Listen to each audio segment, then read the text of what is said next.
Bismillahirrahmanirrahim. Assalamualaikum warahmatullahi wabarakatuh. Perkenalkan, saya Ulfa Apriliani, nomor induk mahasiswa 2015070, kelas BKPI 3C. Tujuan saya membuat video ini adalah untuk memenuhi UAS mata kuliah fikih dengan dosen pengampu, yaitu Bapak Robi Rendra Tribuana MH. Oke, baiklah. Kali ini saya akan menjelaskan sebuah materi yang sudah dikasih oleh dosen pengampu, yaitu tentang bab pernikahan. Yuk simak penjelasan yang akan saya jelaskan berikut ini. Pertama, pernikahan secara bahasa. Nikah berasal dari bahasa Arab, yaitu yankihu nakaha. Menurut bahasa, yaitu perjanjian antara laki-laki dan perempuan untuk menjadi suami istri. Dalam kitab fikih dinyatakan bahwa nikah menurut bahasa memiliki arti hakiki dan arti majazi. Menurut arti hakiki, nikah adalah bergabung atau bercampur, sedangkan arti majazi adalah bersetubuh. Kedua, pernikahan secara istilah. Sedangkan menurut istilah, para ulama berbeda pendapat memberikan pengertian nikah sebagai berikut, yaitu pertama, golongan Syafi'i mengatakan bahwa nikah itu akad yang mengandung pemilikan untuk melakukan persetubuhan dengan kata-kata ankahu atau tajwid, atau dengan kata lain yang semakna dengan keduanya. Istilah yang kedua, sedangkan menurut Undang-Undang Nomor 1 Tahun 1974 Pasal 1, perkawinan adalah ikatan lahir batin antara seorang laki-laki dan seorang perempuan sebagai suami istri dengan tujuan membentuk keluarga atau rumah tangga yang bahagia dan kekal berdasarkan ketuhanan yang Maha Esa. Oke, selanjutnya yaitu dalil nikah. Pernikahan juga diharapkan dapat menciptakan rasa tentram, damai, dan mendapatkan kasih sayang sesama manusia. Hal ini sesuai dengan firman Allah dalam Al-Quran surah Ar-Rum ayat 21, yaitu yang berbunyi, A'udzu billahi minasyaitonir rajim. Bismillahirrahmanirrahim. Wa min ayatihi ana khalaqalakum min anfusikum azwajan litaskunu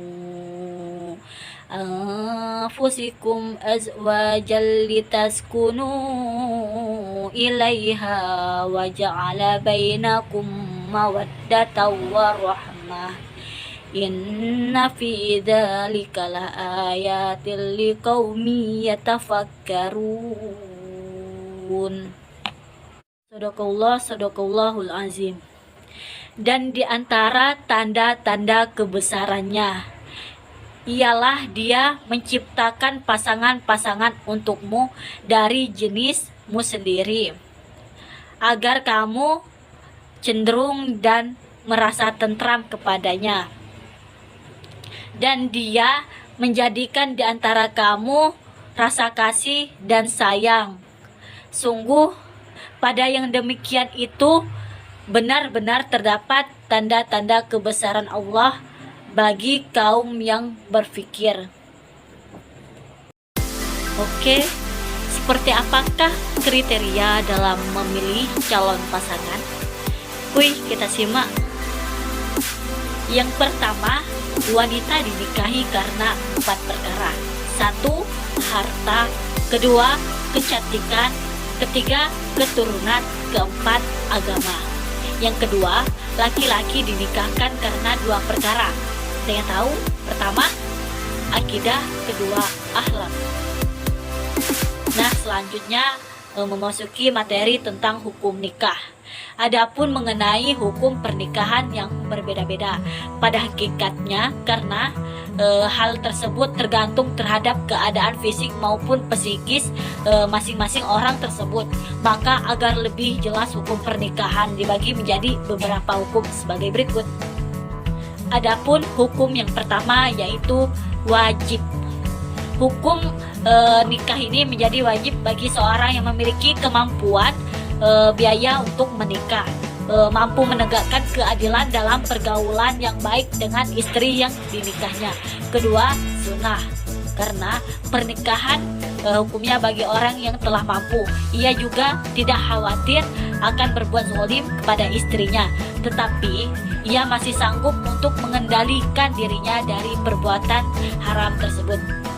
Ketiga, haram apabila seseorang berniat tidak akan menjalankan kewajiban sebagai suami istri, atau seorang pria ingin menganiaya wanita atau ingin memperolok-olokkan pasangannya.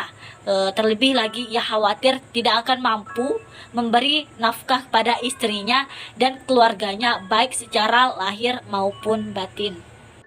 Yang keempat, makruh apabila seseorang yang telah layak untuk nikah namun ia belum memiliki biaya untuk menikah, sehingga dia khawatir apabila menikah hanya akan membawa kesengsaraan bagi istri dan anak-anaknya, maka makruhlah bagi orang tersebut untuk menikah. Yang kelima, mubah dikarenakan seseorang yang tidak berhalangan untuk menikah dan ia belum tergolong diwajibkan untuk menikah dan tidak pula diharamkan untuk menikah. Oke, yang terakhir yaitu tentang rukun nikah. Secara umum adapun rukun dari pernikahan tersebut. Yang pertama, calon mempelai laki-laki dan calon mempelai perempuannya. Kedua, wali nikah. Ketiga, 2 orang saksi. Yang keempat, ijab dan qabul. Oke, itulah penjelasan materi yang sudah saya jelaskan tentang bab pernikahan tersebut.